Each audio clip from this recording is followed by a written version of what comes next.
Welcome to day 18 of Organometallics, where we'll cover CH activation. A quick set of a series of administrative announcements. So as a reminder, the peer review for the Wikipedia article is due today. So please send that in if you haven't. Oh, I see I have the year wrong on this. Hopefully it was clear the peer review is not due in 2019. Sorry about that. And then another administrative announcement: on next Tuesday, we'll have a guest lecture from, as you can see here, Steve Wisniewski and Rebecca Green from BMS. And due to company policy, that guest lecture will not be recorded. So please make every effort to attend synchronously. They will make their slide deck available after the fact if you do have some unavoidable conflict and can't make it, but make every effort to attend that synchronously. And likely the same will be, I haven't confirmed this, but it'll likely be the same case for the Merck lecture. Okay, let's go ahead and jump in here. There were a few things just to quickly finish up, rounding out our cross-coupling discussion, specifically focused on C heteroatom bond formation. So let me start out by wrapping up that set of notes, and then we'll jump into CH activation.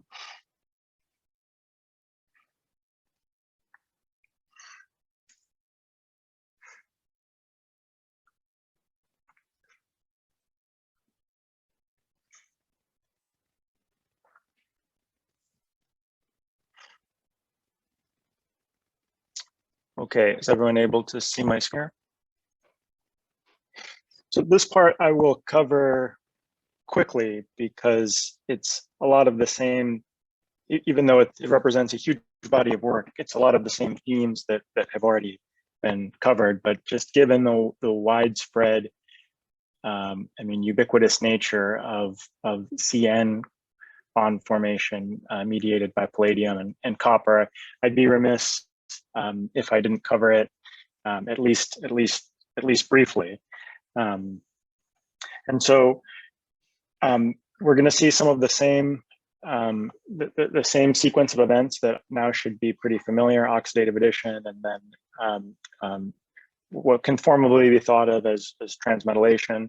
Although in this case, it's I think more commonly a ligand exchange followed by deprotonation, and then reductive elimination. And now moving to C heteroatom bond reductive elimination, you'll probably already appreciate that this is typically less favorable, and so there's more demands in terms of the ligand designs that support that challenging step. So let's just take a quick peek into the history books of where the historical origins of CN coupling, at least in the palladium catalyzed or palladium mediated realm. So an early example comes from the lab of Megiddo, whose name we encountered when we discussed the Stille or Megiddo-Stille coupling.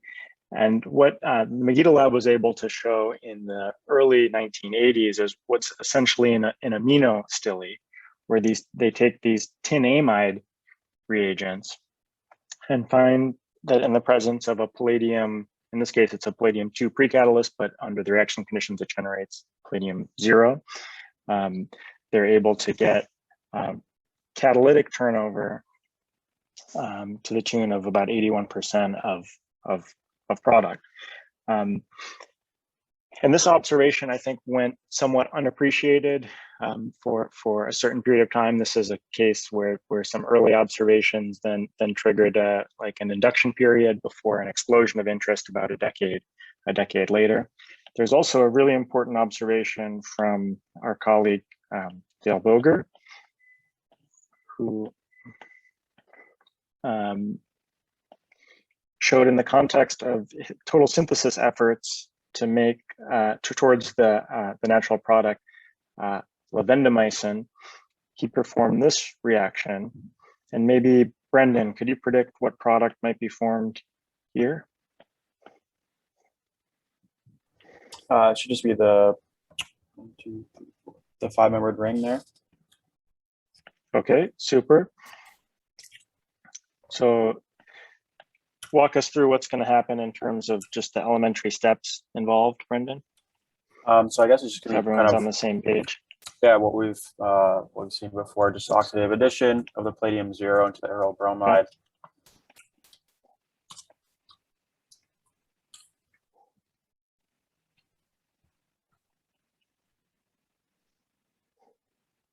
I don't know if you have the amine John coordinated to the palladium there, but yeah, then some sort of coordination, deprotonation, and then reductive elimination to forge the CN bond.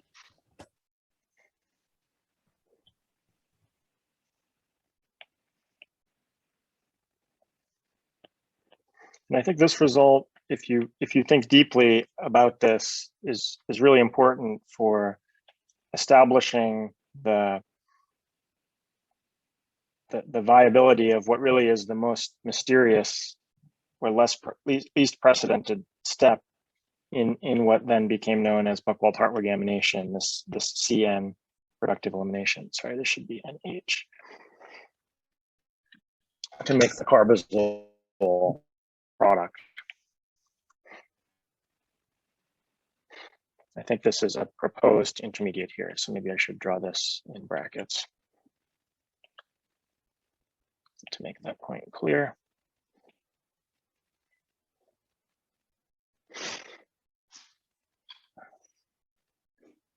So then in the mid 1990s was really the turning point where both the Buchwald lab and Hartwig lab independently caught the scent of something interesting going on here. Hartwig's interest was more on the mechanistic side, seeing if he could pull out intermediates from the Megiddo system and study this not well characterized reductive elimination step.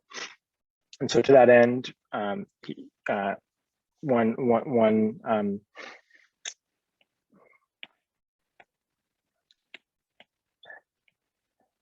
one of a number of complexes that, oops, sorry about that. I don't know what happened there.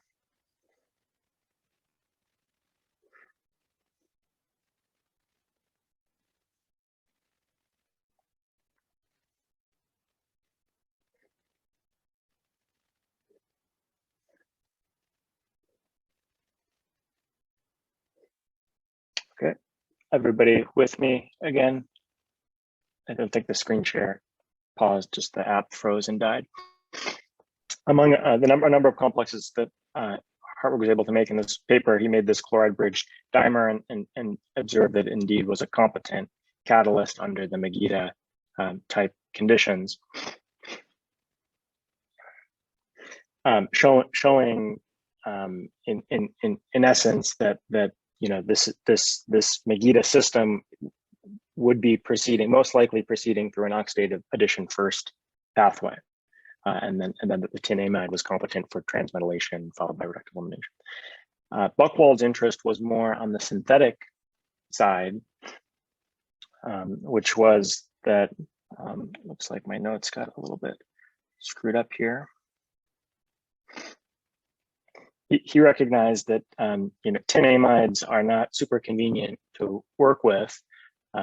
They're, as you can imagine, toxic from tin, and they're not really widely available with any level of structural diversity. So what he developed was a procedure where the tin amide is generated in situ from reaction with one of the few more readily available tin amides. And then the key here is that the byproduct from this, what you can think of as sort of a transmetallation, is dimethylamine, which with the argon purge can just be blown off. So that provides thermodynamic driving force for this exchange process, and then these can be used in situ,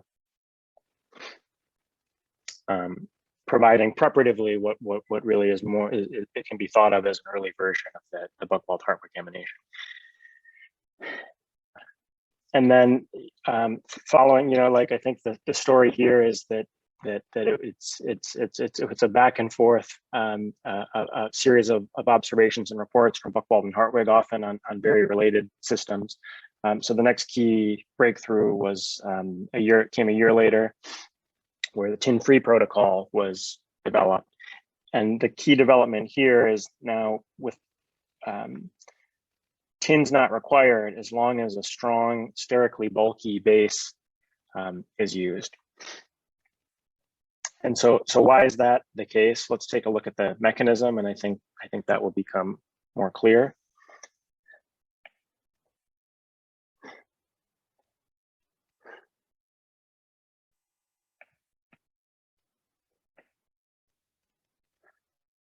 So Brendan already walked us through some of these initial steps, so I'll just draw these following oxidative addition, and then E to Z isomerization.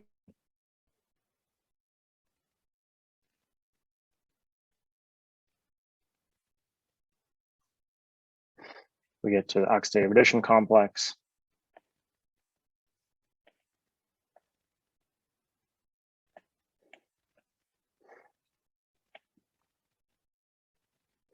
And some of this early mechanistic work, interestingly, was our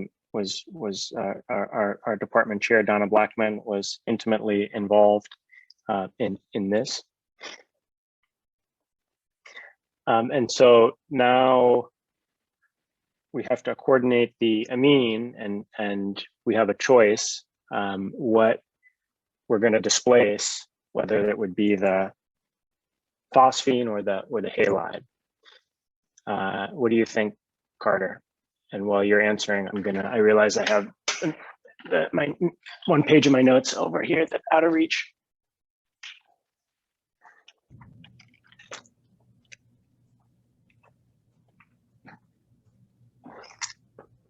Okay, Carter, what do you think? I think in this case, you'd lose the bromide. Okay, and why do you think that?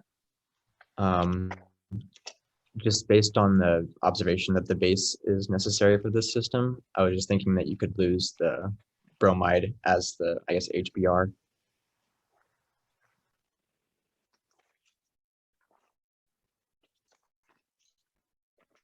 Okay, any other thoughts on this?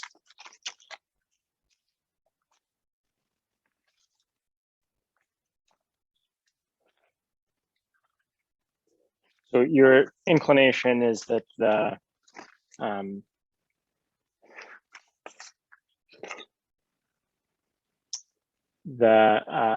amine is going to immediately coordinate as X type.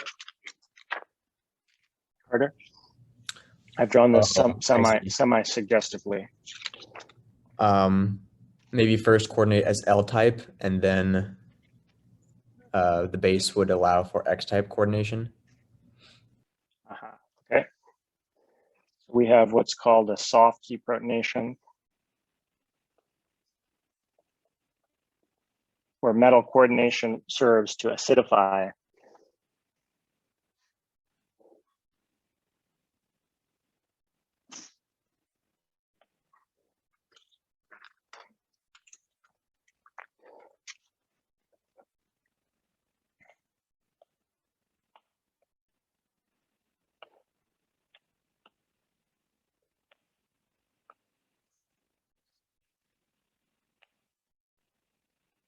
Oops.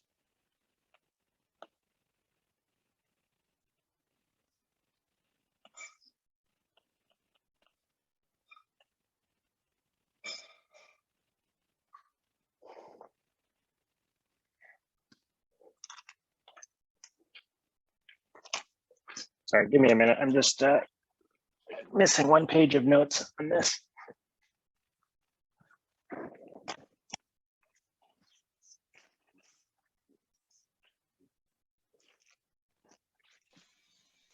I guess while we're waiting for Curie, I'll do this poll that was left over from last time.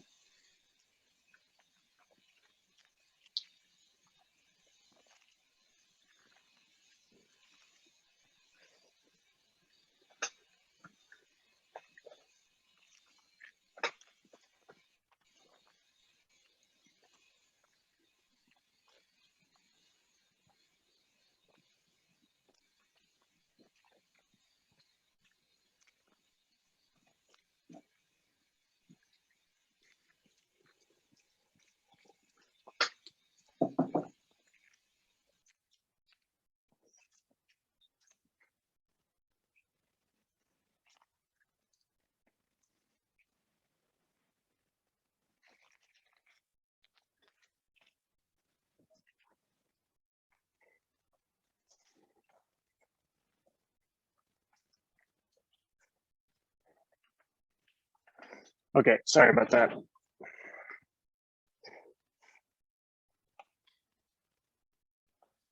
Oh, we're still, I launched the poll while you were away. Just okay. to pass time. Is it running now? No. I launched it while you were away, so Oh, okay, okay. you can spoil the results if you want now.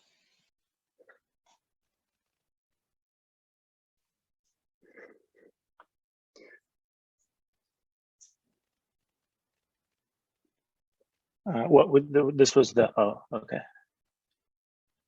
There we go.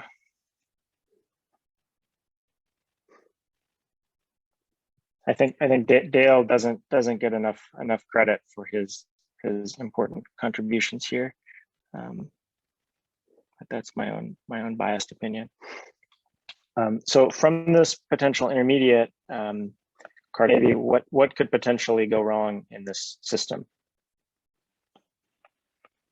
Oops.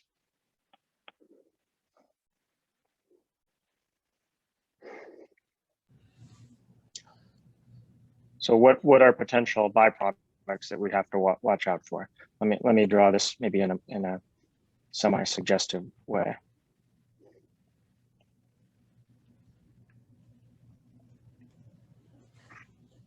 Based on that, looks like potential beta hydride elimination. Aha. Actually, this one I'll draw here as the irreversible part.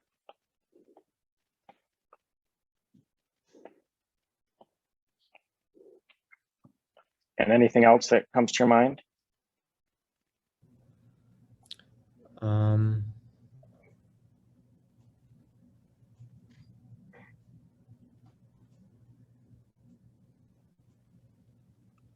I'm blanking right now.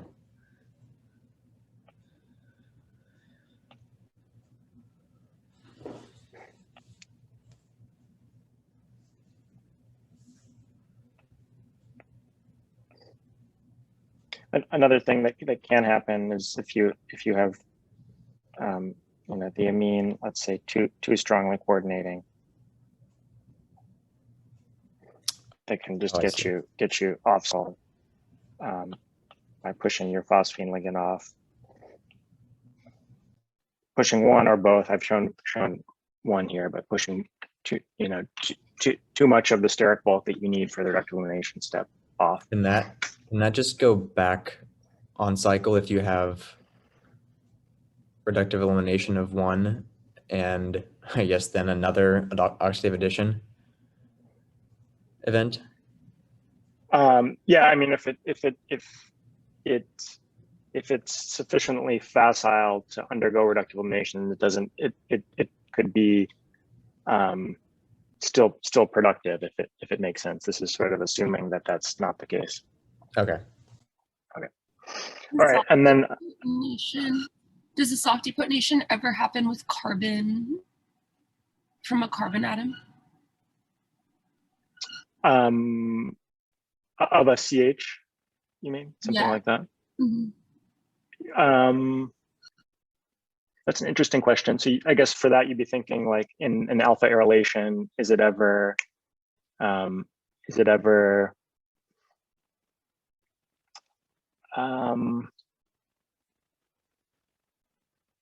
I'd have to think about that, Camille. I think most CH pronucleophiles that are used, they're like one thing that's different about most CH pronucleophiles is that they're like coordinating the metal. The bases that are used are strong enough to deprotonate the pronucleophile without needing to invoke pre-association to the metal. So I'd say it's less likely, but it's probably not impossible. Doesn't it occur in Asana Bashira? Isn't the copper used to have a soft deprotonation of the alkyne? Because you have pre-coordination with the copper and like an L-type coordination. Yeah, copper acetylide formation you could think of, I guess, as a soft deprotonation, but that would be just a little different than I think what Camille's specifically asking, because it's a separate cycle. But yeah, there are, I think there are some cases with like palladium only alkylation systems where you can get this type of deprotonation of what you're asking, Camille. Yeah, that's a good question. And then analogously, there are etherification reactions. These are challenging because CO reductive elimination is harder still than CN reductive elimination for reasons that we talked about, that the atom that's participating in reductive elimination is less polarizable and more electronegative. Can I ask a quick And question? then, sure. Is there an analogous? So like initially it was developed so you can have like transmetallation of a tin, like an amino tin intermediate. Can you have the same with the oxygen analog?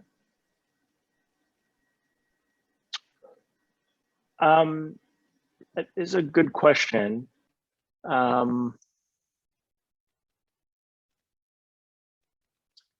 not aware of such a reaction, but I guess it means that it doesn't exist. So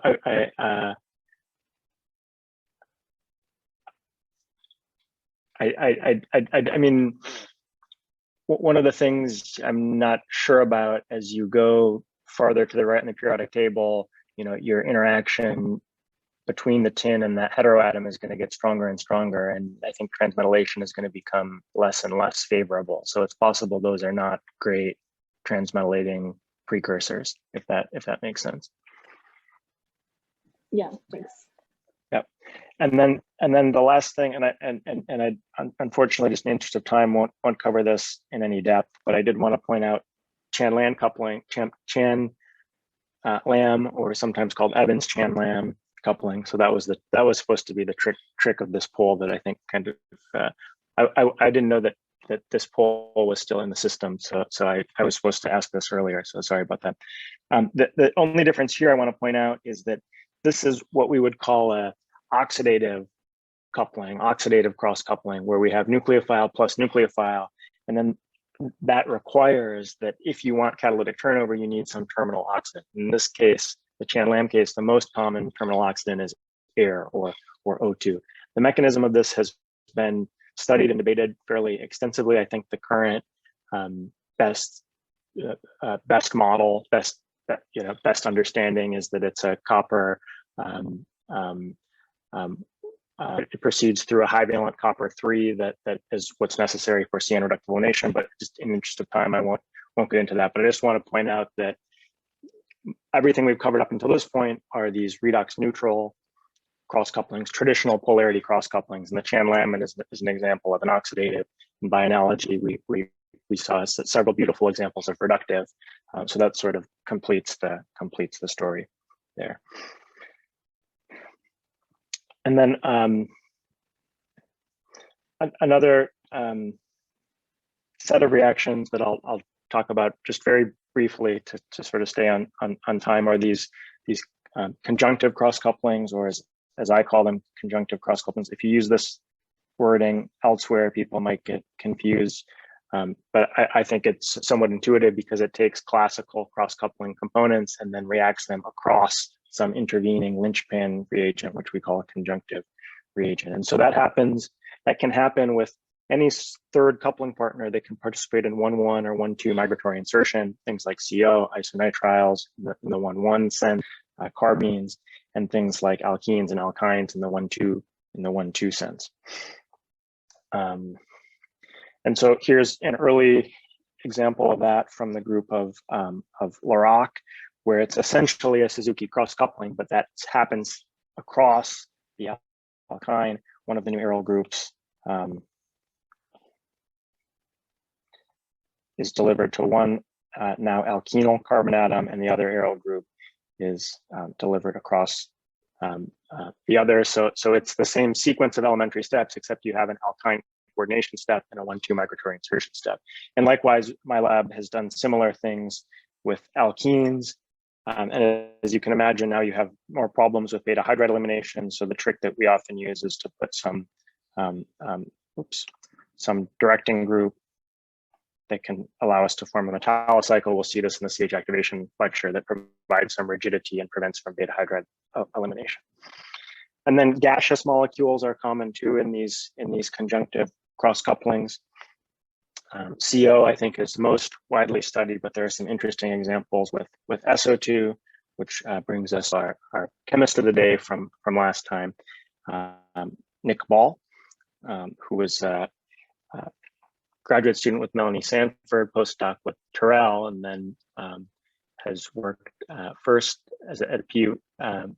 He's pursued his independent career at 2 PUIs, first working at Amherst, I believe, unless I have that wrong, and then recently moving to Pomona and earning tenure. And one of the things that he's done, and this builds on closely related work from the lab of Mike Willis, is using SO2 in these sorts of conjunctive cross couplings.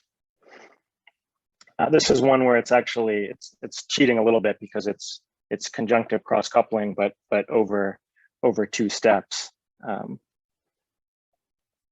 Where we're reacting select fluor F+ and an aryl group across SO2 via the intermediacy of a sulfinate salt. And the counter cation is protonated triethylamine, I think.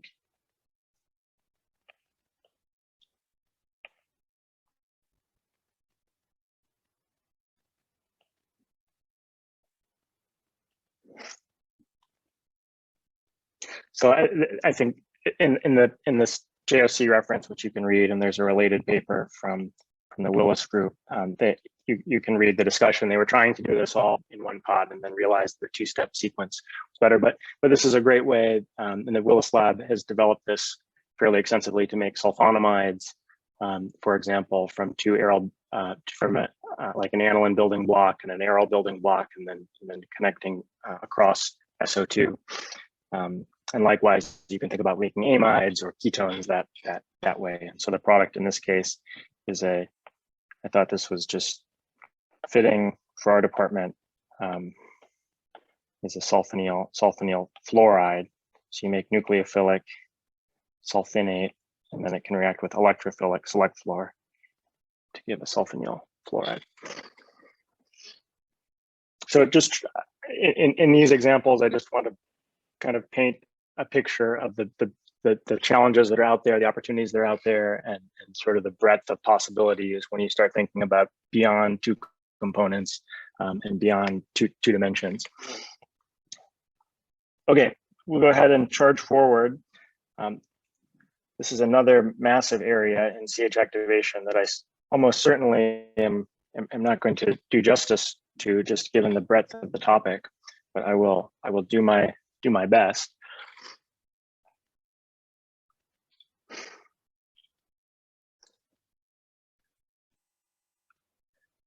And so the first thing I want to comment on is a point of nomenclature, and people in this CH activation world I get very, I don't want to say sensitive because that sounds right, but some people can be very like demanding about the nomenclature that's used, and so I think in terms of synthetic strategy, you're always safe using this broad term. This is the broadest term that's used in the literature of CH functionalization, and that would include reactions that have nothing to do with transition metals, typically like Friedel-Crafts reactions, Hofmann-Loeffler-Freytag radical type processes, pro-electrophile processes, so like super strong acids can directly protonate CH bonds. CH activation, which we'll talk about how that's defined, and then various metal oxo, amido or carbene nitrene processes, which are metal mediated. I think these processes metal oxo and amido and carbene nitrene are often called outer sphere, because they don't proceed typically through the intermediacy of a C metal bond containing species. They proceed through these 3 center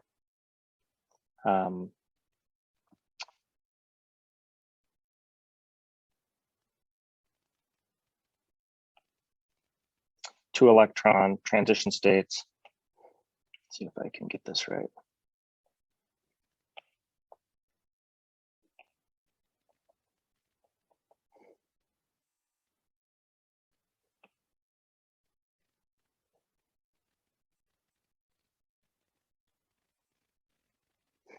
Or in the case of the metal oxo chemistry, typically through radical intermediates.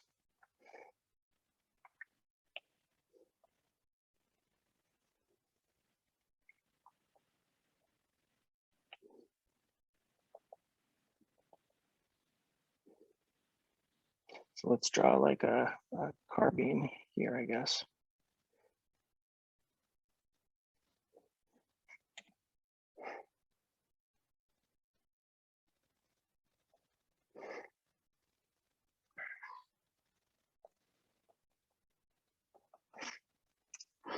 And then CH activation, I'll just kind of sneak ahead here. As most rigorously defined, is actually a subset of CH functionalization and refers specifically to inner sphere processes that proceed through that involve cleavage of a relatively unactivated sp2 or sp3 CH bond and proceed through the intermediacy of an organometallic intermediate that has a carbon metal bond and can be one of 2 flavors, either not containing a hydride or containing a hydride, depending on the mechanism involved. And then there's a separate elementary step for the functionalization. And I've denoted that here as just reaction with generic molecule reactive group X. And then within CH activation, there's a broad spectrum of mechanisms that can be operative. This is not an exhaustive list, but I think covers many of the most important types: Oxidative Edition, electrophilic, CMD, 1,2 addition, sigma bond metathesis. There are more than this, but I think you start to get really nitpicky about whether you could categorize it properly. It's best categorized in its own or under one of these umbrellas. So these are the ones we'll talk about, some just very briefly. And I think even within this set, there's really two different flavors. There's oxidative addition that results in an oxidation state change of the metal, and all the other ones which don't. Let me open this curtain to get some light.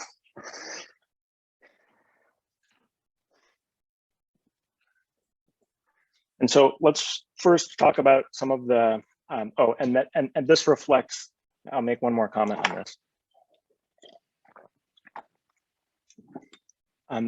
This I think kind of laid out in this way reflects this spectrum of how much sigma bonding versus how much pi back bonding there is. So oxidative addition is an extreme of pi back bonding, where you actually there's so much pi back bonding it results in cleavage of the CH bond and formation of a new C metal and H metal bond, and then the others which are more sigma bonding in character. We'll see how that manifests itself. So let's kind of look now at some of the underlying principles. So in terms of the strengths of the bonds that we're going to be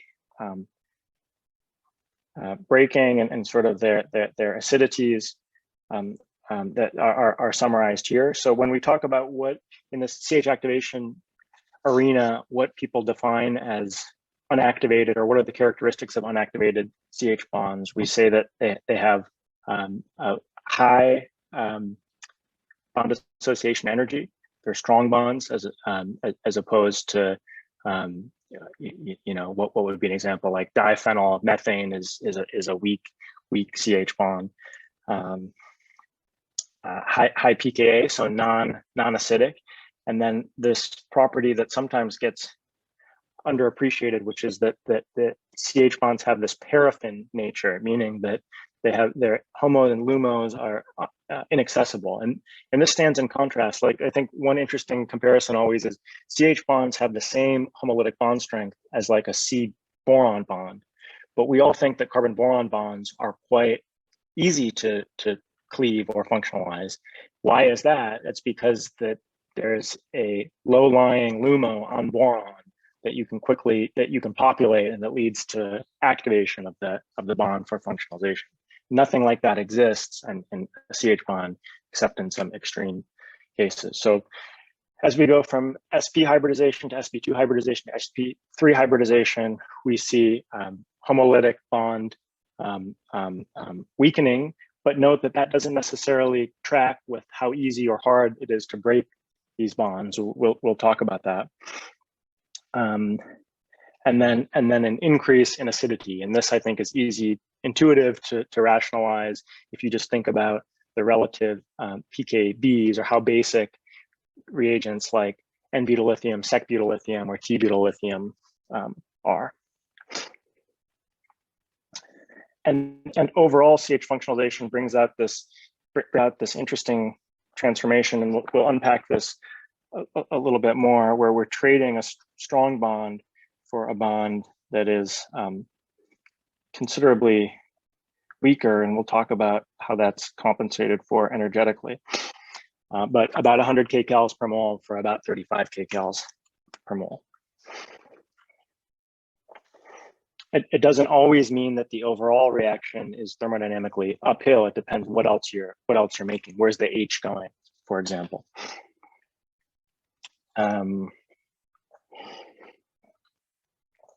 Okay, and so kind of general reactivity trends intramolecular, and including directed systems. We'll talk about what that means. In case it's not obvious, is typically easier than intermolecular because you don't have to pay this entropic penalty.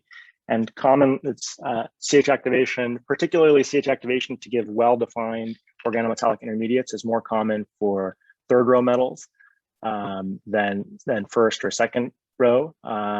Let's see, Tiffany, do you want to speculate as to why that would be the case?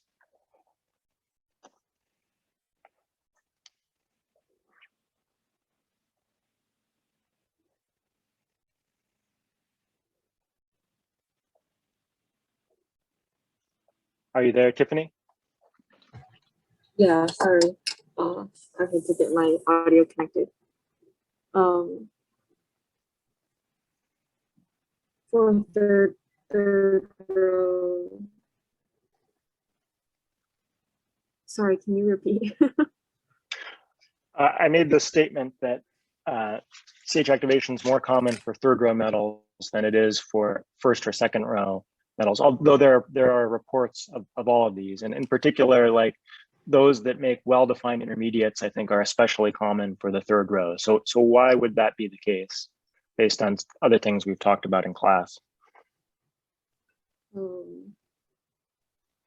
would guess it would have to do with how electron rich the metals are, and how, I guess, they're better able to activate that CH bond. What have we talked about in terms of metal carbon bond strengths as you go down the periodic table? Oh, it's would be like an increase in strength. Metal carbon bond strengths in the third row are stronger than the second or first row, perfect. And that gives you more thermodynamic driving force in the third row for that initial challenging CH cleavage step. Beautiful, Tiffany. Now, next one, this was supposed to be a poll, but I think that this poll is not working. Is that right, Tanner? Yeah. Okay, so we'll do this. We'll do this by volunteer then. Kelly, what do you think here in terms of, we talked about reactivity trend as a function of the metal. What about reactivity trend as a function of the CH bond? I would guess that the arene would be the most reactive. Okay, what is your thinking there? Based on what we talked about above, it's a more acidic CH and easier to break that bond.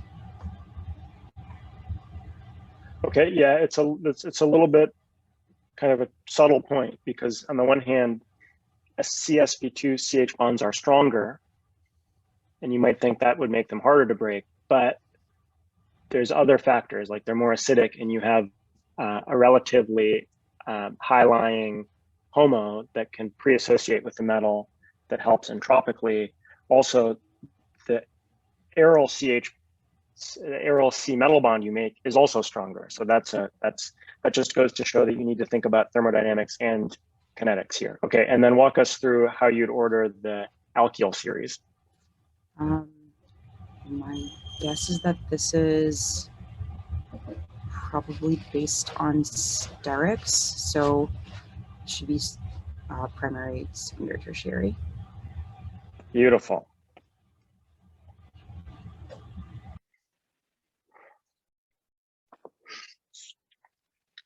So I would say, and here I'll just make one more comment, that this is different, particularly this order of reactivity for the alkyl series is different than what you'd see in radical chemistry, because there the reactivity trends are just dictated by bond strength.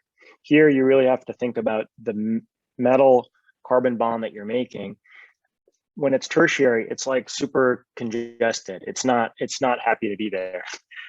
Remember, metals are massive, and so that's a problem. The other problem is that when you get to a tertiary center, the CH bond is really encumbered. The big metal, when it tries to get near it and tries to form a sigma complex or an agostic interaction, there's a huge steric penalty. It creates a ton of strain. So inner sphere tertiary CH activation is quite rare indeed, and Kelly nailed the order of reactivity here. And so it's a combination of sterics, of kinetics and thermodynamics, like many things in chemistry, I guess. Okay, let's talk about some comparing, sort of situating CH activation with respect to some. I'll keep this up in case anybody is still jotting down notes with related processes. And so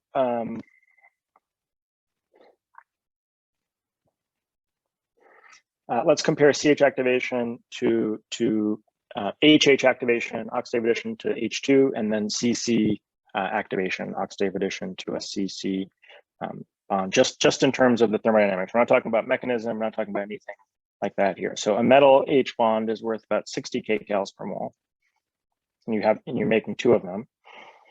So likewise,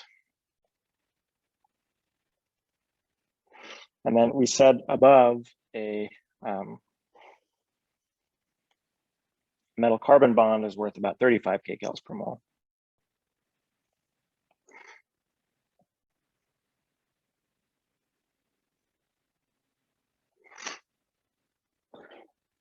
And so you can do the quick math about what the delta H is then. And I'll put this in a more conservative range.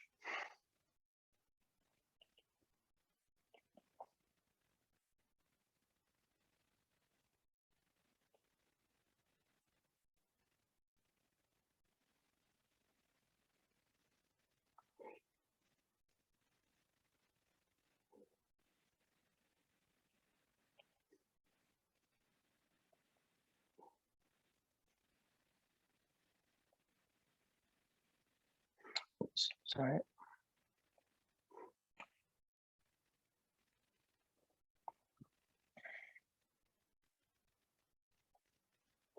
And then 85.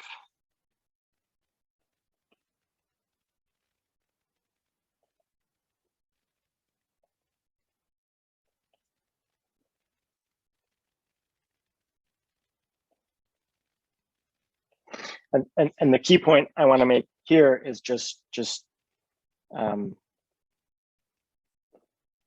HH, oxidative addition, is exothermic. We're just looking at the enthalpic term here. CH, oxidative addition, is often thermoneutral, which you might then anticipate, and indeed is often the case, that it's reversible. And then CC activation, you often talk about why this is a hard elementary step in terms of sterics, and that's certainly part of it. But also, if you just think about the thermodynamics involved, it's disfavored, and that's typically why only strained CC bonds like cyclobutanes undergo oxidative addition.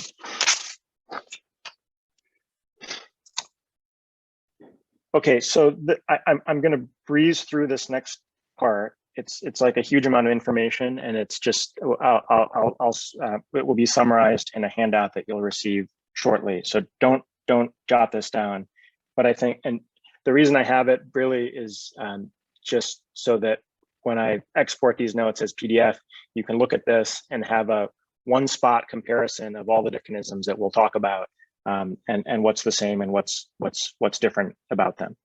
And I think the key point I want to make is, again, separating oxidative addition from these other processes in the sense that it's the most different because it introduces a metal H bond and it increases the oxidation state of the metal and has quite different electronic requirements. As you might expect, metals that are more electron rich, less sterically encumbered, are going to be more facile for oxidative addition, whereas more electron poor or sometimes electron neutral metals are going to be better in these other pathways. So this is a like one-stop overview, but I don't want to fixate too much on this because each of these will unpack as we go. Okay, so within each section, I'll talk briefly about one or a couple interesting and important historical examples, and then some of the general trends. So let's first talk about oxidative addition. It's hard to pin down the very first example of oxidative addition, but certainly one of the earliest ones that is sort of widely appreciated and cited in the literature is this example from Chat, where he considers this zero-valent ruthenium DMPE ligand. Does anybody know the structure of DMPE or this abbreviation?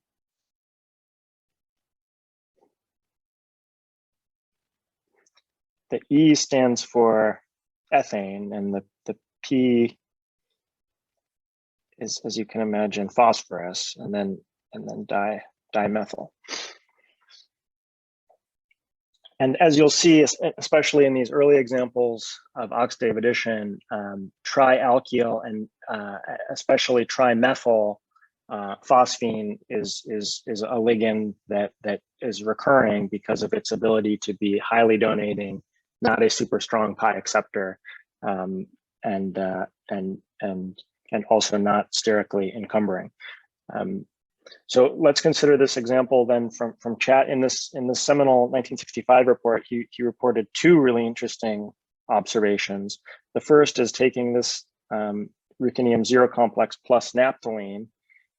He observed oxidative addition. Any thoughts, Daniel? What site, pink or blue, do you think is going to react?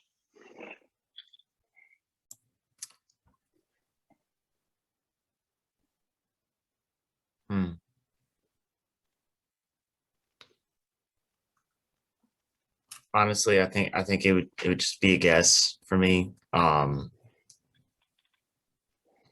Guessing is okay. So maybe the pink. Okay, it's a good guess.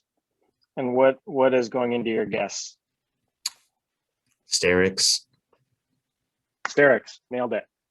Cool.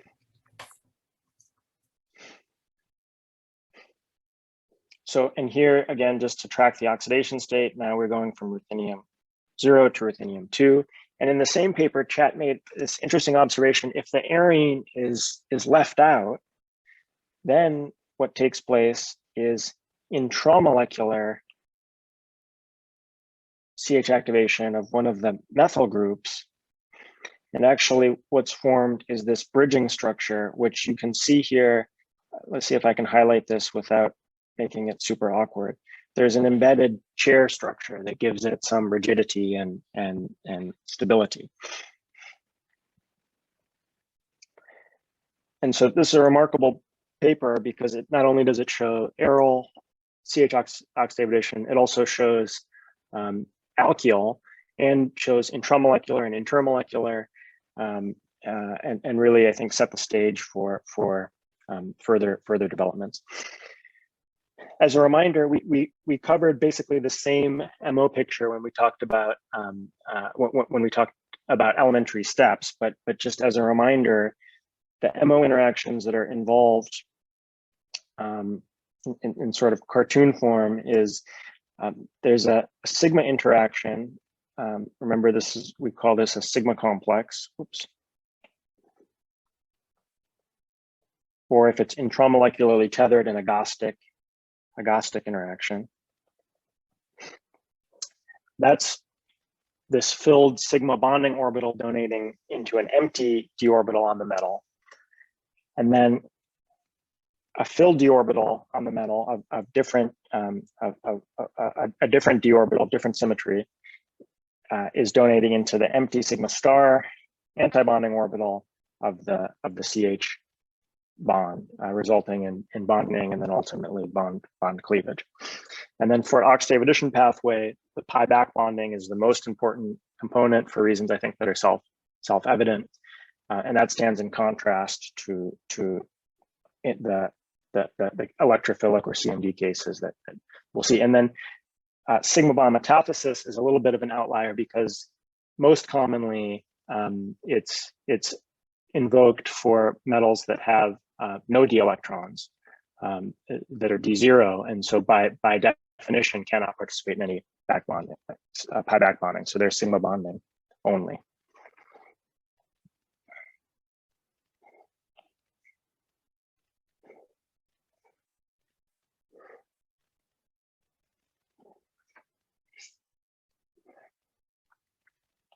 Okay, so here's just what we kind of looked at in the chat case, but drawn in a more generalized form in case that's helpful.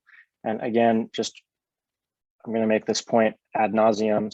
So hopefully you're so sick of it that it's like burned into your mind that you have an oxidation state change here from N to N+2. So no oxidation state when the sigma complex is formed, and when you oxidatively cleave the CH bond, you change the oxidation state of the metal. And then if you want to functionalize the organic fragment, I think one of the interesting elements to think about in terms of catalytic cycle design, if you want to functionalize the organic fragment to close the cycle, you still need to get the H atom off, the hydride off of the metal. And again, to sort of situate CH bonds in terms of their likelihood of undergoing oxidative addition within with respect to other things that you'd be familiar with. Here, let's go back to one of our favorite complexes that has this beautiful IR handle, Vasquez complex. And I've drawn this with ambiguous stereochemistry, so this is sort of mechanism agnostic, but then just comparing iodomethane, H2, methane, and ethane, there's a very clear trend here that I think recapitulates things that we've already talked about. But I think it's useful. One point, hopefully, that's useful to get your mind around or to sort of put some numbers with your intuition is the difference between oxidative addition to methane, which we all think of as being methyl iodide, which we think about as being facile to methane. Again, basically no thermodynamic driving force in the latter case. Okay, now let's consider problem of the day number 1, where we have some historically important examples coming from the labs of Bergman and Graham that are often pointed to as landmarks in the field that really open the floodgates for additional research. So I've redrawn the two problems, the two reactions of interest here, and the problem of the day has two parts to it. The first is to get oriented in terms of the electron counting of these complexes. And then the second is to think about reaction conditions or how you might promote this what's going to be a CH activation step.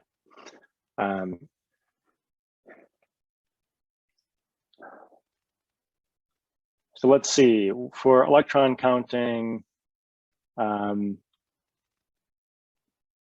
can you help us with these two?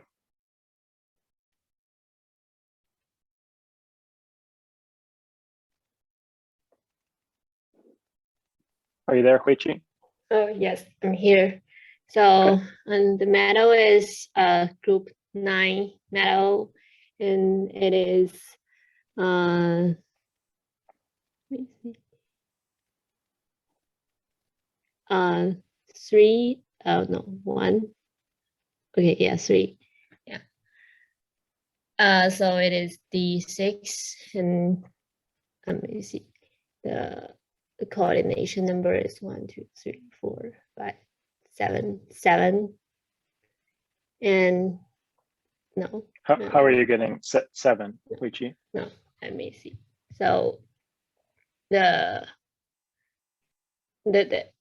arrow group up is 3, and the full swing is 1, and the 2 H are 2, so it is 6. So totally it is 18 electrons. Okay, and coordination number is 6, or I'll put 4 if you want to count the CP star as 1. Okay, so and very quickly then, how about the other one, Huiqi? It is 1, and it is D8, and 1, 2, 3, 4, 5. Coordination number is 5, and it is 18 electrons.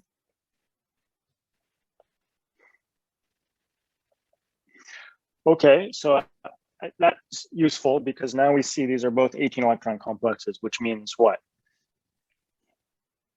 Means it's stable. It means it's going to be stable and not super reactive. So what are we going to need to do to get these to participate in some chemistry? To do the to lose the ligand. Beautiful. Okay, so what are some strategies for what ligands do you want to lose, and what are some strategies here?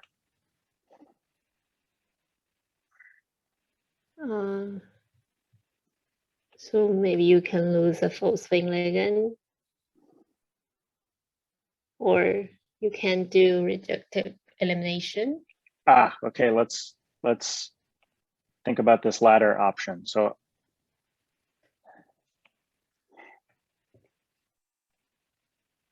that would open not just 1, but 2 coordination sites. And how would you trigger reductive elimination?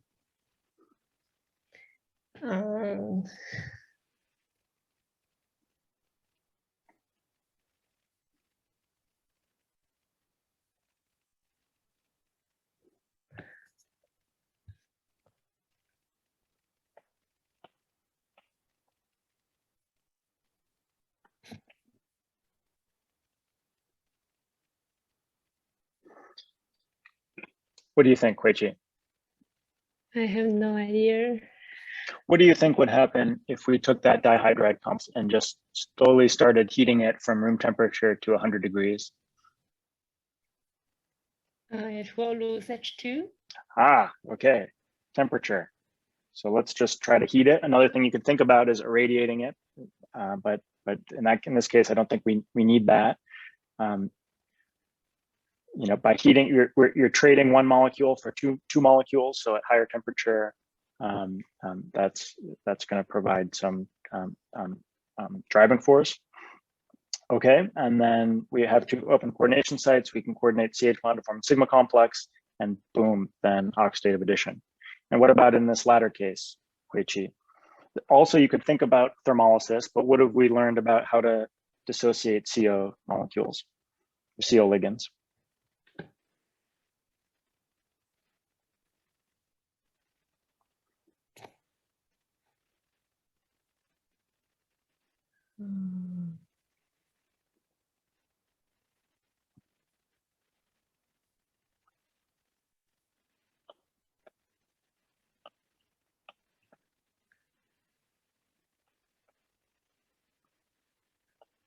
So you can do the CO insertion into someone.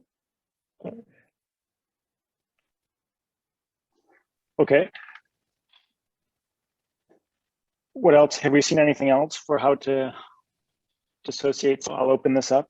Any guest volunteers? You can use light.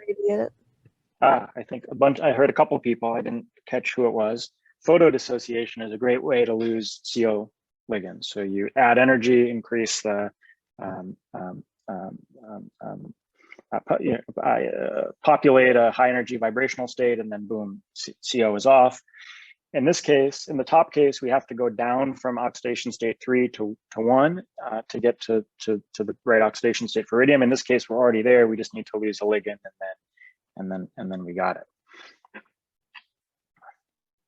Okay, super. Thank you very much. These oxidative addition adducts can undergo exchange, and so the product, because there's only so many things that can happen, I guess the product here is probably self-evident, so I'll draw it out here. And then Stone, could you talk about, why would this reaction, what would determine that where this equilibrium lies?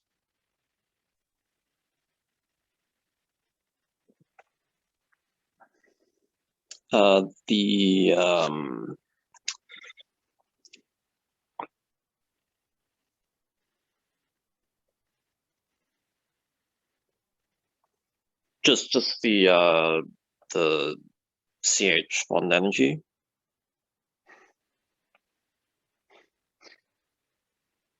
And where do you think what direction do you think it would lie in?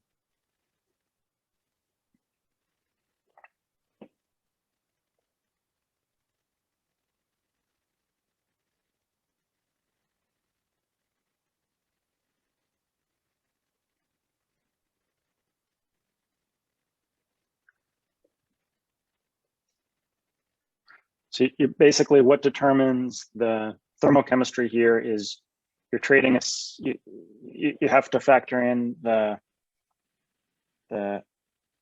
carbon metal bond that you have and the CH bond that you're losing, if that makes sense. Maybe on the right, it might be a bit less hindered for the carbon metal.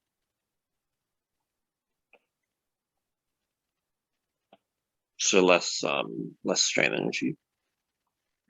Good. Okay. And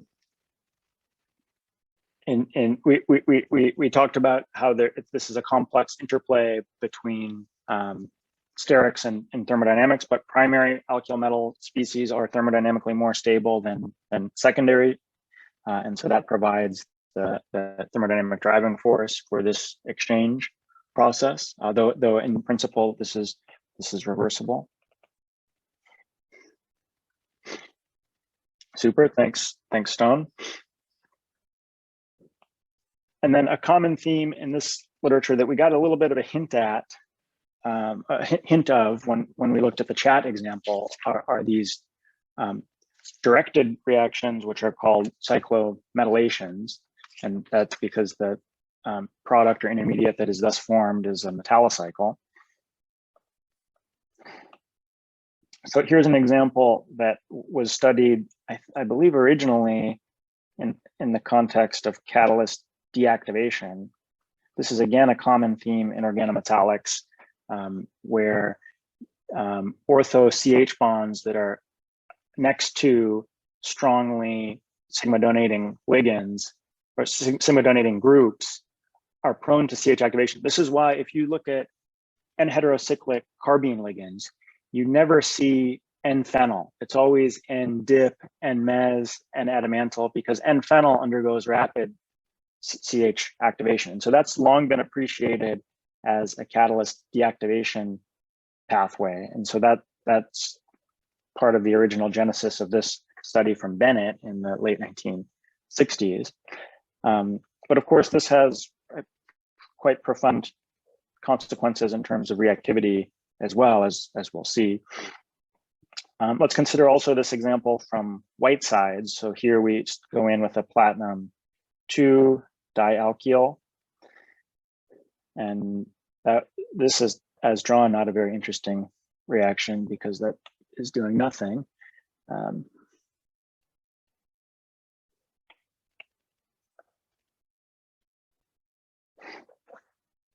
So that's what actually happens in the flask. Still platinum 2.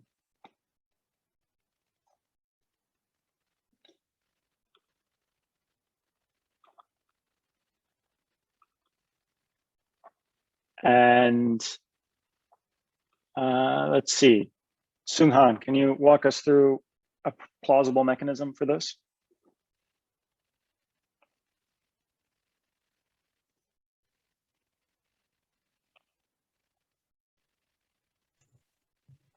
I'll give you a hint that it's not possible to undergo direct CH oxidative addition.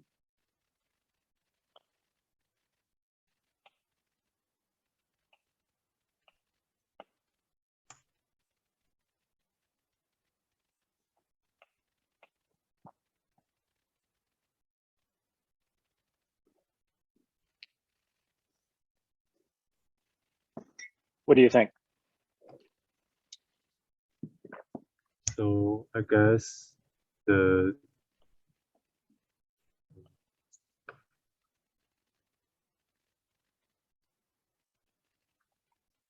would you form a carbene?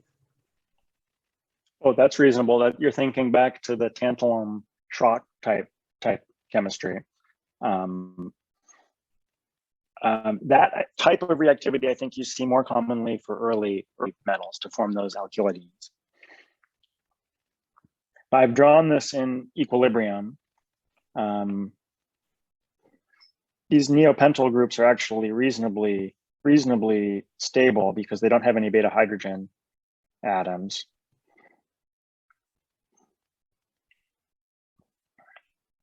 So what about if we just considered ligand exchange,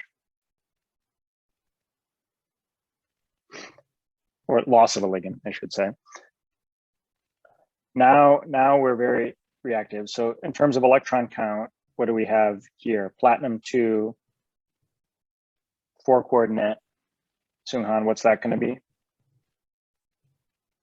It's D8 and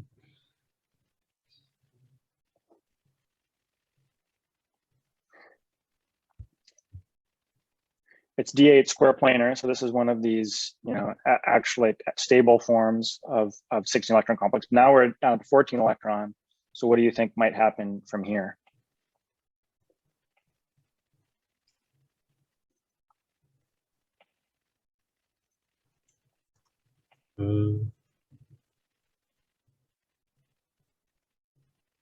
okay, so will you cyclize?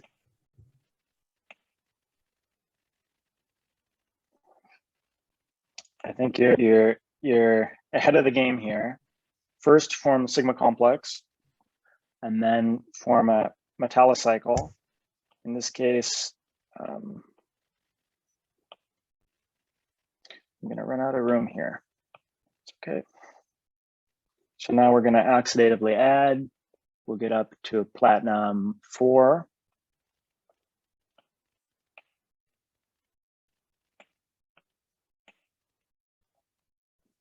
My geometries here are getting poor, so excuse my haste.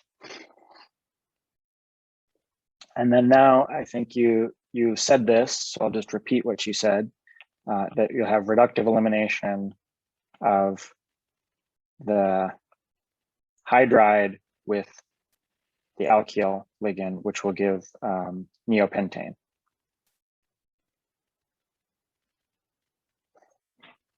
Super. Do you have delta deprotonation? Like, can that be an operative way to do the cyclization?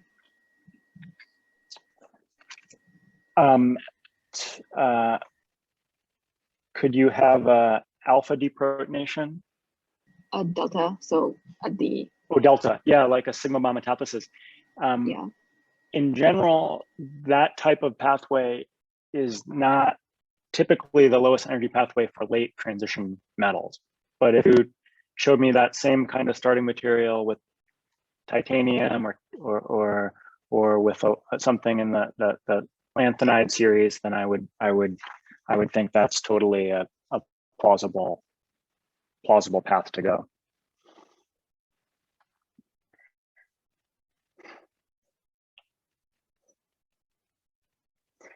So let's take a look at some now catalytic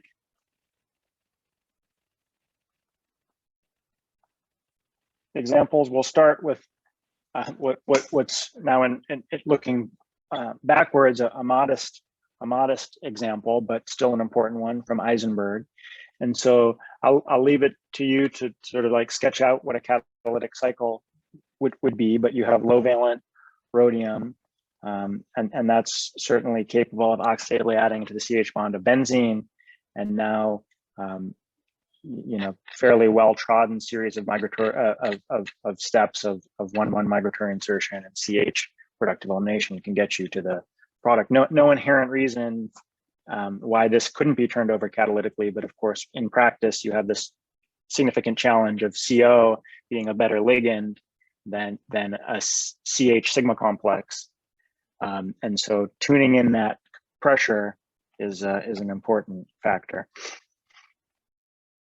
But really through much of the 70s and 80s, there was not a lot of chemistry coming out of the CH activation literature that captured the imagination of synthetic chemists, because a lot of the reactions had turnover numbers. When you used substituted benzenes, they did not offer high selectivity. And what really, I think, sparked a lot of additional research in this area and captured people's imaginations was this report from Murai in Nature in 1993, where he's taking advantage of now a directing group and taking advantage of cyclometallation chemistry to when the organometallic intermediate is generated, it's generated as a single constitutional isomer, and thus in downstream steps of migratory insertion and then CH reductive elimination, now you're able to get 100%, or at least reported 100% of not only a product, but of a single product. And so I think it might not strictly be the first time that people have used directing groups in catalytic CH activation, but it was the most compelling application in the 1990s. And I think if you read the literature today, you'll see echoes of this that are still pervasive.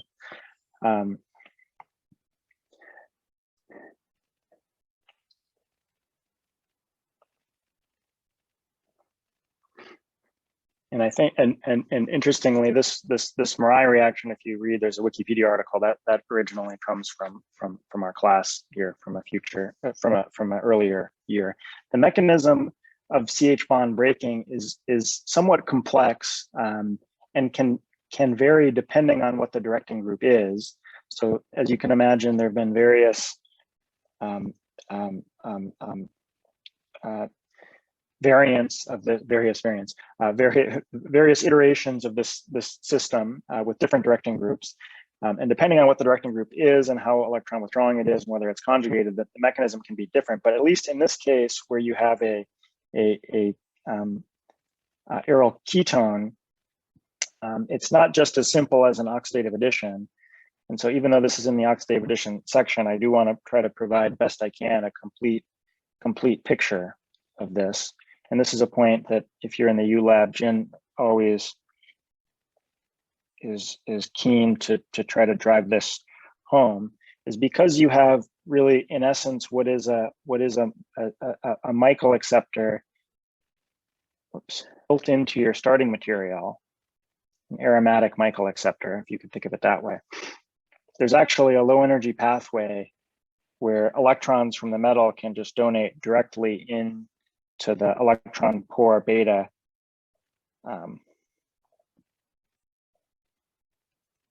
carbon atom.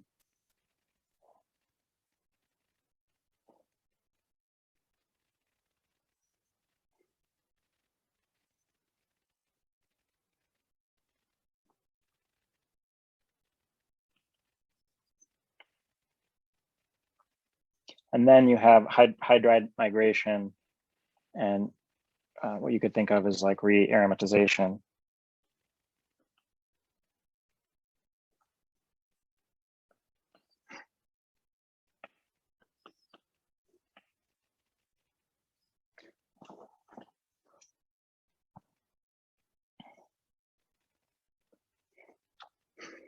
So again, with a different directing group, you could imagine that's not in conjugation. You could imagine this is not going to be a low energy pathway, but at least with ketones, their computational evidence suggests that this is a viable pathway here.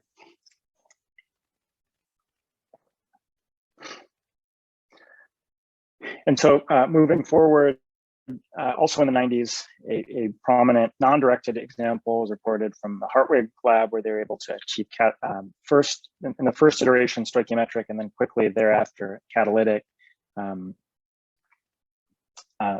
borylation. And I'm missing a volume and page here, so maybe Tanner can dig that up and post it to the chat window while I'm moving forward.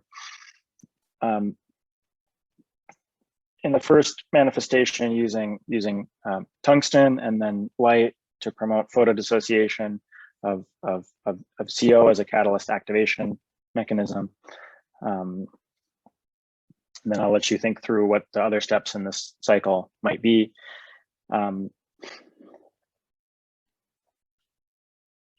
then a series of reports coming in close succession from Mitch Smith's lab and then Hartwig's lab. Oh, and I'm missing a volume and page number here too. So could you pull that as well, Tanner? With turning from tungsten to iridium and rhodium, and then these two are the ones that really have gained the most steam in subsequent developments. They're able to turn this thing over. And there's an interesting comparative study between the reactivity of rhodium and iridium that again gets to this point of bond strength. So in the iridium, when swapping rhodium 1 here for iridium 1, the reaction is much more sluggish, only 58% after 5 days versus 85% 5 hours. And here, what's happening, or what's proposed to be happening, is that the carbon metal bond strength is too strong, and you get stuck in a thermodynamic well that makes it hard to functionalize. So having strong carbon metal bonds can be a little bit of a double-edged sword. It can give you that driving force you need in the CH cleavage step, but then it can also make thermodynamic, it can make subsequent functionalization more challenging.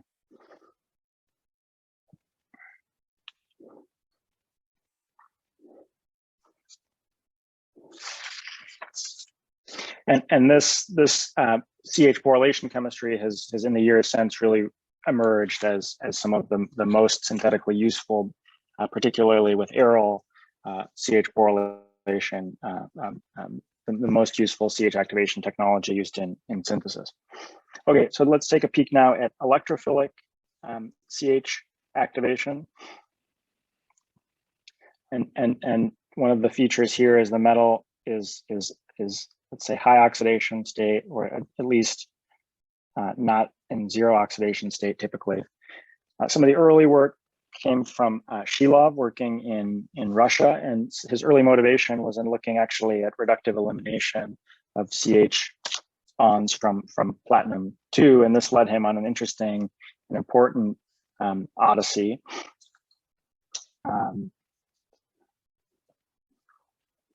One of the important early observations from Shilov was this reaction where methane in the presence of D2O can make D1 methane and HDO as mediated at a platinum center.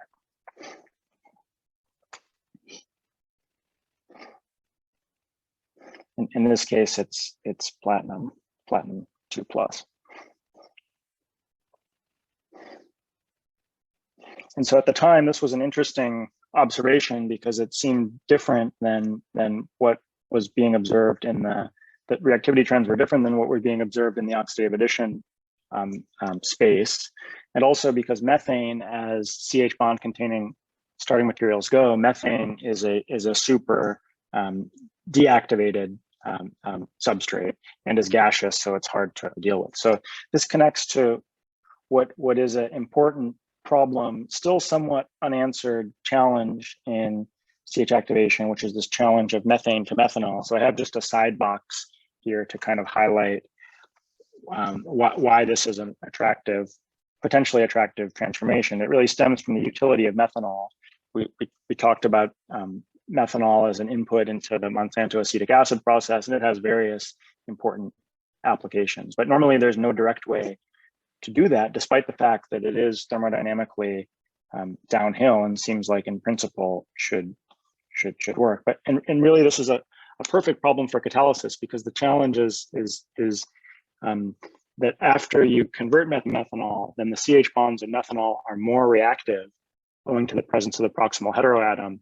And so it gets functionalized further into formaldehyde or other things that you don't want.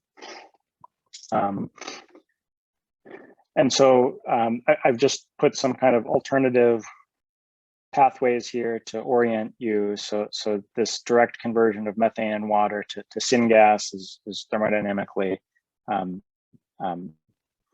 uphill. There are ways to commercially viable processes, including a process called the Sassel process, which is used in South Africa, where methane plus oxygen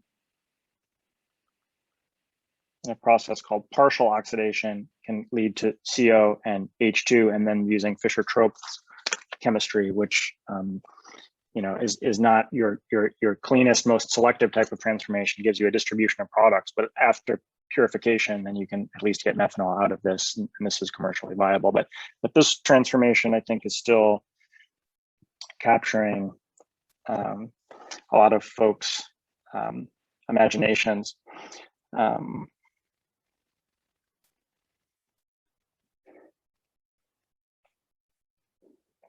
the challenge is more reactive.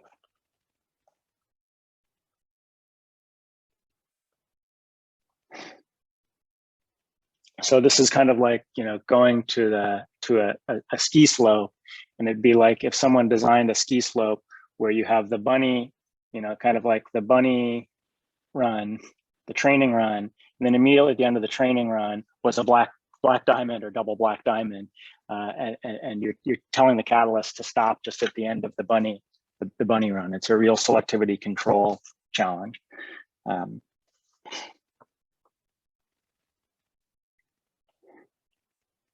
And so Shilov chemistry is not limited to this methane to methanol transformation. It works for other hydrocarbons as well, but I think it's exciting it's illustrative to think about it in this context. And so let's sort of unpack this. this reaction is catalyzed by, maybe a little confusing at first glance, it's catalyzed by platinum 2, but it uses platinum 4 as the terminal oxidant. So it's catalytic in one oxidation state of platinum, but turned over by a different oxidation state. So if you're looking through the cycle, don't get hung up on that point. And then the key in terms of today's discussion is what's happening in the CH cleavage step, which is again believed to be proceeding through a sigma complex.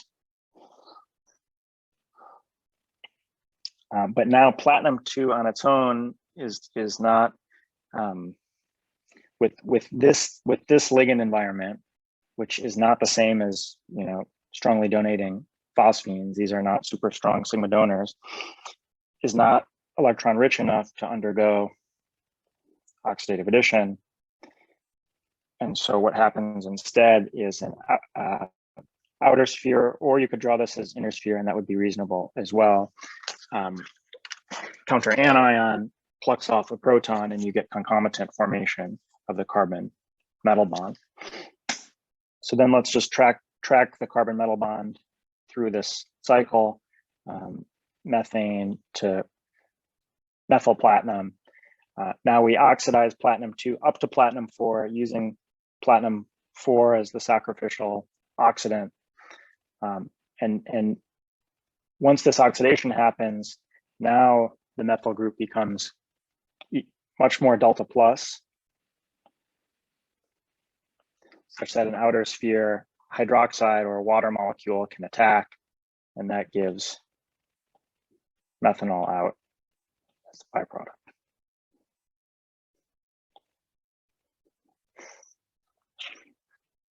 And this mode of reactivity has been beautifully extended by our Florida colleague, Roy Periana.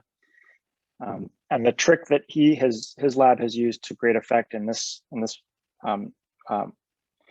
work is to trap methanol, not as methanol itself, but as methyl sulfate. And that serves to make this selectivity challenge a little bit more manageable. And so the overall transformation shown here is methane plus sulfuric acid. The Periana group designed this elegant platinum and ligand containing catalyst. And under these strongly acidic reaction conditions, it's believed that this gets doubly protonated. So as you can imagine, then the platinum center becomes very electrophilic, and the more electrophilic, the better for an electrophilic CH activation pathway. And so here too, the sulfuric acid is serving the role as catalyst activator and also oxidant with loss of SO2.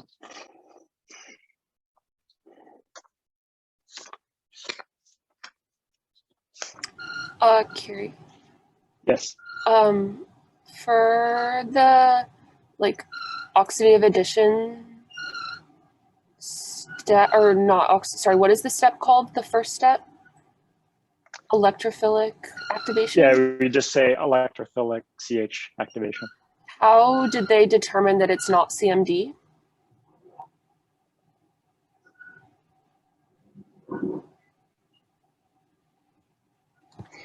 Yeah, it's a great question. This is, I think, kind of a subtle point. I think CMD and electrophilic activation have a lot in common, and where one stops and the other starts is not necessarily clear. One of the, I think, diagnostic features of what we now think of as a CMD pathway is a carboxylate base or something that's carboxylate-like, and the transition state being 6-membered.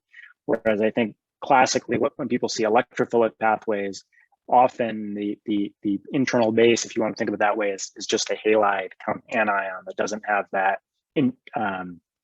that polyfunctional nature, if that makes sense, Camille.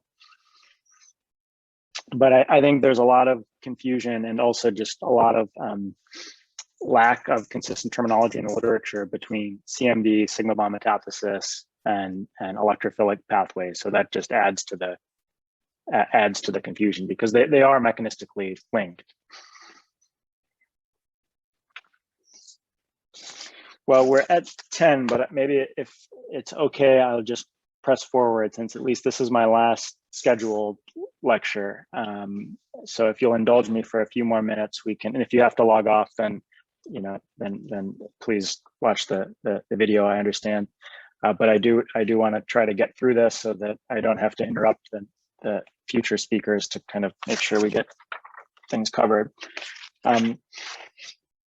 So here's this is actually going to connect directly to Camille's question of this kind of transition zone between what's electrophilic and what's CMD. And I think it gets very murky when you talk about arenes, especially because I think it's in some early work that we covered from the lab of Fujiwara and Moritani, we saw this where you take a electron neutral is maybe okay, benzene, but typically electron rich, plus a palladium-2 pre-catalyst. And it's almost like a Friedel-Crafts process that's going then through a Weyland type intermediate followed by loss of HX. And I think it would then be intuitive if you think about this, that as you make the benzene more electron poor, it's going to be less favorable to form this Weyland intermediate, and that pathway through a cationic intermediate is going to be eventually shut off. And so I think this exact difference is kind of the transition between an electrophilic and a CMD type pathway, or at least it's I think illustrative to think in those terms. So if we consider that same putative process, and the ULab among others have published on this recently, like non-directed CH functionalization of a single equivalent of an arene, then you typically need ligands that are more polyfunctional than just a chloride. So the overall sequence of events looks the same, but now the difference is that the ligand has this polyfunctional aspect of being able to serve as internal base through a cyclic transition state. And I think that's one of the hallmarks of a CMD process, concerted metallation, deprotonation.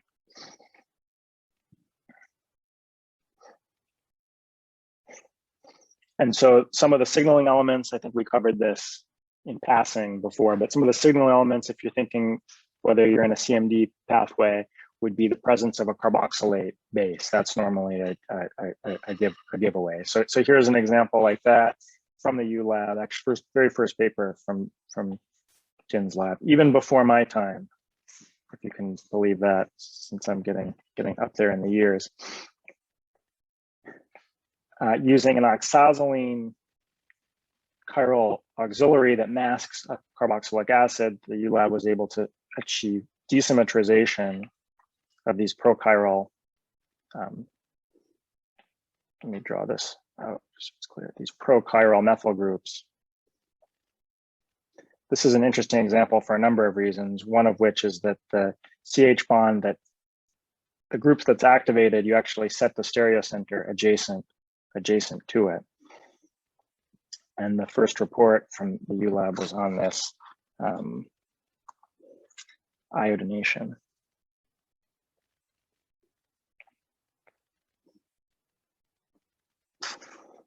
And shortly followed up thereafter by acetoxylation. And then the key is this now diastereoselective CMD step where acetate is mediating the CH cleavage. And so drawn out now just with a generic, I've just drawn dimethylamine here as a generic directing group. The most common manifestation of a CMD process is the one shown here, where you have a 6-membered transition state. This has been supported by a number of computational studies, prominently by the work of McGregor. And then typically on the metallocycle, so it's six-membered in terms of this transition state, and the metallocycles that are formed, most commonly 5, but can be 6 and can even be as big as 7. But the bigger you get from 5, the harder it is. And this ultimately reflects the preferred geometry of palladium-2 as well as related metals, and wanting to be square planar and have a 90-degree angle here. And so then now, kind of combining these two lines of thinking, I think there's a really interesting early manifestation of CMD from the lab of Sokolov. Now, I will attach or share a review article that summarizes a lot of this, where the idea in broad strokes was that if you introduce a chiral center on your CMD base, then you might be able to induce stereochemical control in a CMD process. And at first, the Sokolov lab studied this just in the context of cyclopalladation. So this proplanar chiral ferrocene derivative in the presence of N-protected amino acids can actually give enantioenriched palladicycles. And then based on this result in just really amazing seminal work from our colleague Chin and his team, the U lab has developed this in a catalytic sense. And so the ligands that work well for this are shown here. And I think the key theme that I want to communicate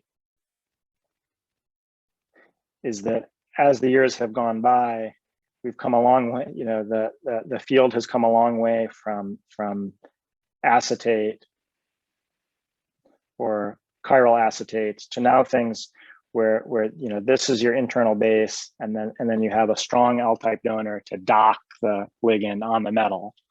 And then stereochemical information on the backbone that mediates formation of this chiral center.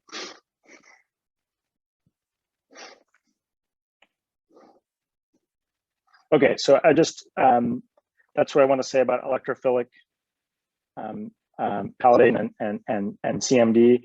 I think in a lot of the asymmetric stuff that you see, though not all is happening in the CMD space. And just in general, I would say, though the field started in Oxidative Edition and electrophilic activation, probably 80% of papers you see these days proceed via CMD pathway. So let's just close things out now by covering a couple quick hitter examples from 1-2 edition and sigma bond metathesis.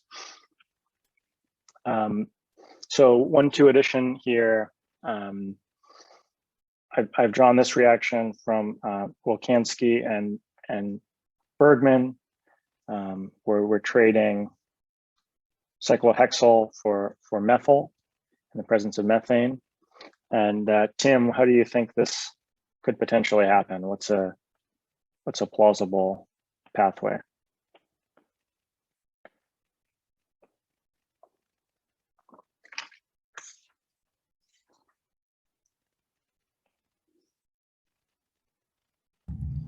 One second, I'm thinking.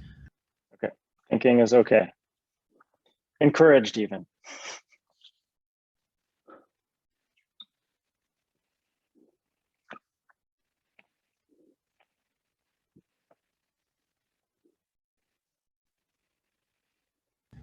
So I guess you would have, I think you'd have like a beta hydride elimination to make the unsaturated like cyclohexene, and then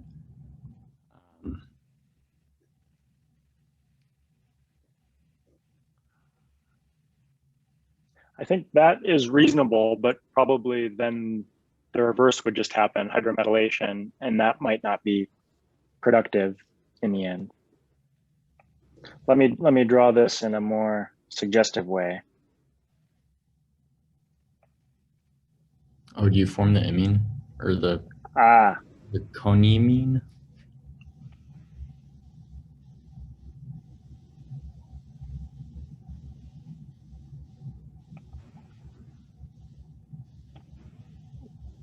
Nailed it. So this you can think of as you have something that's reasonably protic next to, especially with an early transition metal, something that's reasonably basic. So it's not unreasonable to think that this could activate as shown to form this amido species. And then because we're in the 1,2 addition section, you can bet that what will happen next is 1,2 addition.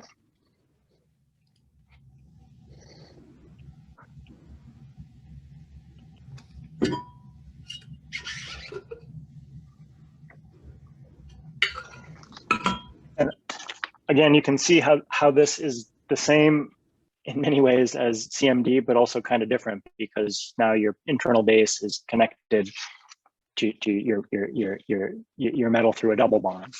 And so that's why I sort of like go through all of these together in sort of quick hitter fashion.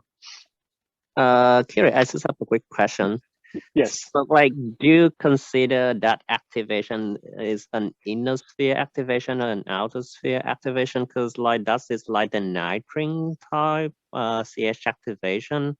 But then like you categorize like the carbon, like the metal carbonyl is the outer sphere activation. So like I'm not sure about that.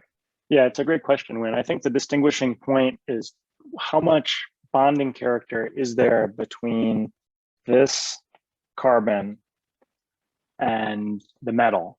In the case of a 1,2 addition, there's a high amount of bonding character in the transition state because you ultimately form a carbon metal bond. In the case of carbene nitrine chemistry,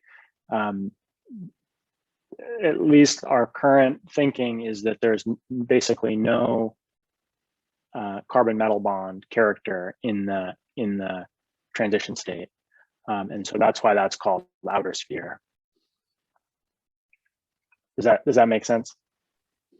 Okay, thank you. you. So it's a different like 4-center, 4-center transition state is 3-center transition state. Okay. And then the last section, I feel like we've kind of covered this in passing a number of times, and now we can just wrap this up by covering it formally, is sigma bond metathesis. And one of the diagnostic features of sigma bond metathesis is that the starting material is typically a metal alkyl.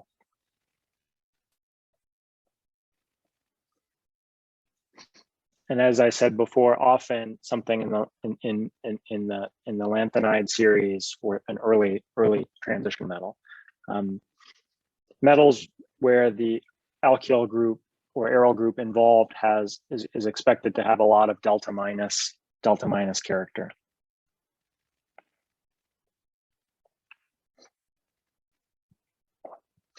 And most typically, a sigma bond metathesis results in exchange of one alkyl or aryl fragment for another. Certainly, if the metal involved is D0, then it's a sigma bond metathesis for sure. So that and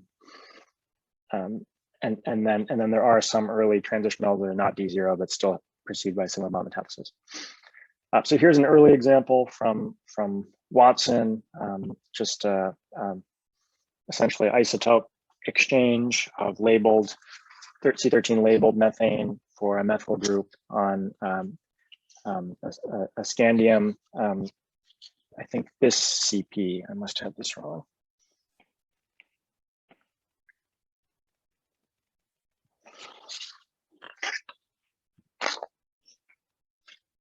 And then the transition state shown here,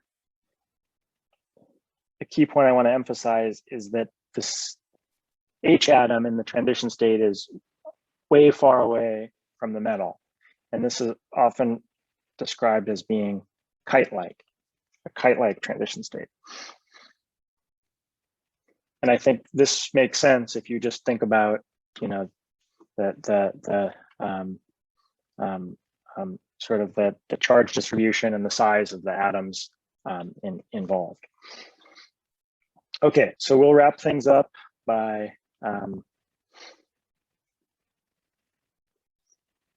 just considering problem of the day number 2 and 3. 3 I'll just let you think about and discuss on your own, but it's redrawn here. So let's look at some applications of sigma bond metathesis. These examples both come from one of the pioneers in this area, which is Don Tilley.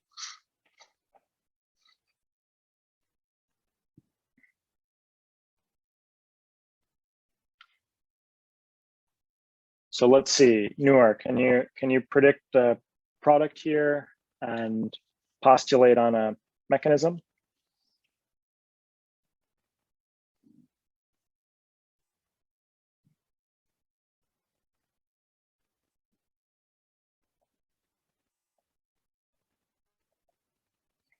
I'll jot down the reference here.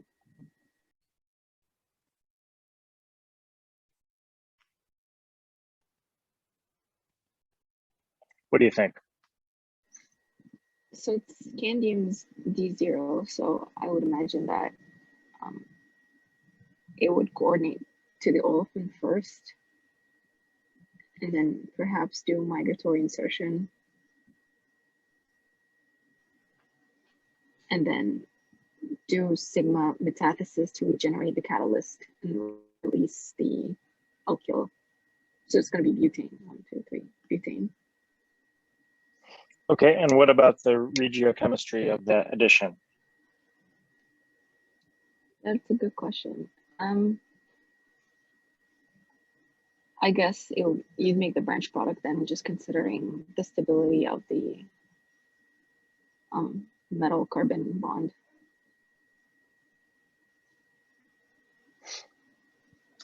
Beautiful.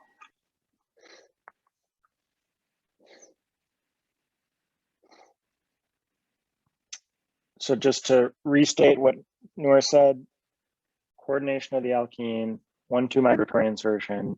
Now you've made a new metal alkyl that's going to engage in sigma bond metathesis to put this H bond there. And it's a really interesting process if you think about it, like anti-Markovnikov addition of methane as a hydromethylation strategy. It's pretty neat. And then Noor, by analogy, can you walk us through this last one where we're swapping an alkene for silane? What do you expect the product might be in this case? Or products, maybe I should say.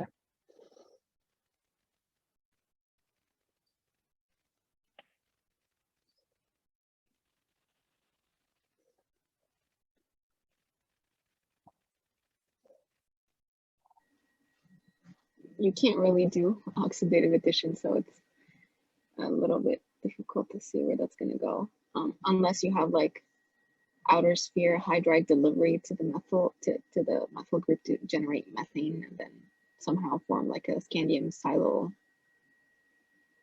No, that's just how would you put? No, it's how would you expect the scandium catalyst to react with? Let's just consider phenylsilane, diphenylsilane. Well, the scandium is D0, so the bonding would have to come from the silane side.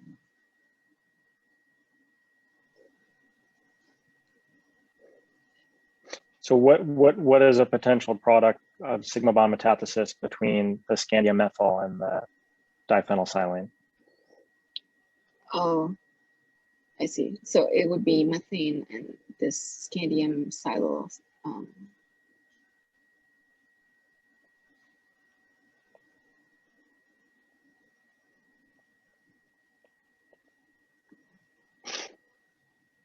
This is one possibility. And then the other possibility is, could you get the phenyl transfer?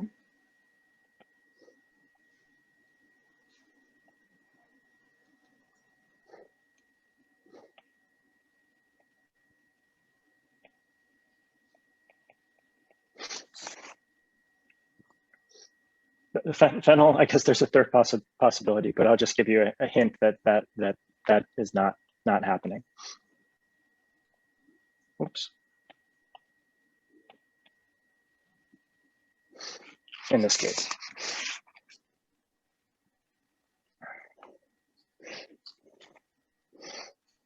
And so at least the pathway that's productive is to form, is to go this way, where you generate scandium hydride. And then that kind of, and then you're gonna need to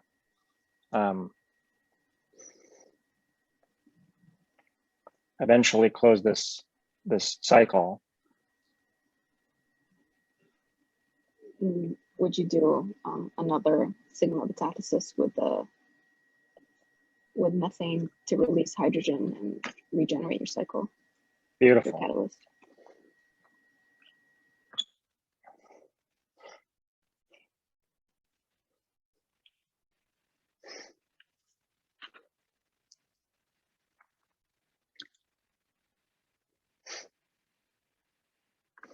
And I would direct folks to this Jack's paper for more discussion on this. There's an interesting little twist that it turns out that one of the methyl groups of CP star is not innocent and can participate in the chemistry as well. So I'll leave it at that. And then for problem of the day number 3, which I'll just leave you to think about on your own, and we'll provide original references so you can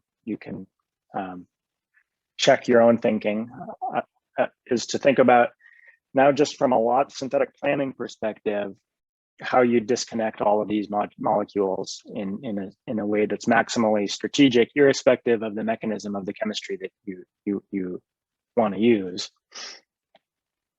And this molecule, which is a caramine N, I think. I might have the letter wrong, but in the reference a lot, brings us to our chemist of the day, who I don't know if anyone recognizes, is a Scripps alum, Carlos Guerrero, who was undergraduate in the Quarry Lab on this paper with our very own Phil Barron as postdoc and lead author on this study. Carlos went on to our graduate program from Harvard's undergrad, postdoc with Sorensen, worked initially in academia at UCSD doing some interesting metal catalyzed annihilation chemistry and total synthesis, and now is then moved to BMS, and most recently Janssen, where he's continued doing some interesting catalytic metal, transition metal chemistry, as well as main group chemistry. Okay, that wraps things up. Thank you for bearing with me. I do apologize for going over, and I thank everybody for your time, and see you all next week.